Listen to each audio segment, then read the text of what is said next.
உங்களிடம் நேரம் இருந்தால் இதை கேளுங்கள். நான் உங்கள் படித்தொலி சங்கர். ஒரு முறை ஒருத்தன் இறந்ததுக்கு அப்புறம் சொர்க்கத்துக்கு போனான். அங்க போனதுக்கு அப்புறம் யமதர்மனை போய் பார்த்தான். யமதர்மன் சொன்னாரு, இந்த ஹால்ல உட்காரு அப்படின்னு சொல்லிட்டு உள்ள போயிட்டாரு. அங்க போனவன் கொஞ்ச நேரத்துக்கு அப்புறம் சுத்தி முத்தி பார்த்தான். செவத்துல எல்லாம் ஆயிரக்கணக்கான கடிகாரங்கள் மாட்டிருந்துச்சு. ஒரே சந்தேகம், என்னடா இவ்வளவு கடிகாரங்கள் மாட்டிருக்கு. சரி, என்னன்னு யமதர்மன்ட்டே கேட்டுடலாம் அப்படின்னு யமதர்மன் திரும்பி வந்ததுக்கு அப்புறம் யமதர்மனை பார்த்து அவன் கேட்டான்.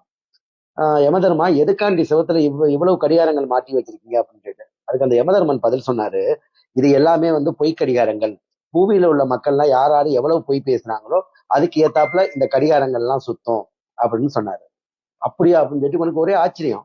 உடனே பக்கத்துல பாக்குறேன், ஒரே ஒரு கடிகாரம் மட்டும் ஒர்க் ஆகல, அப்படியே ஆஃப் ஆகி நிக்குது.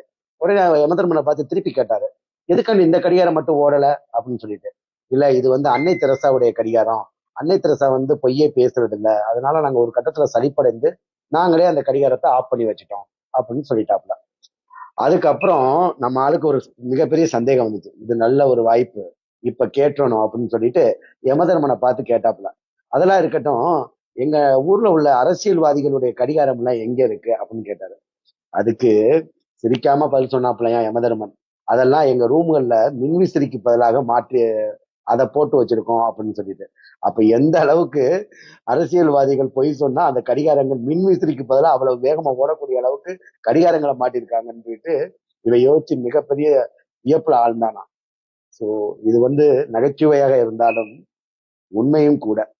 அது எத்தனை பேருக்கு உங்க எல்லாத்துக்குமே தெரியும், நான் தனிப்பட்ட முறையில சொல்ல தேவையில்ல. இது மாதிரி ஒரு புதுமையான தகவலோட மீண்டும் உங்களோட சந்திக்கிறேன். நான் அதுவரை விடைபெறுவது உங்கள் பணித்திரு சங்கர். மறக்காம சப்ஸ்கிரைப் பண்ணுங்க. ஓகேயா? பாய்.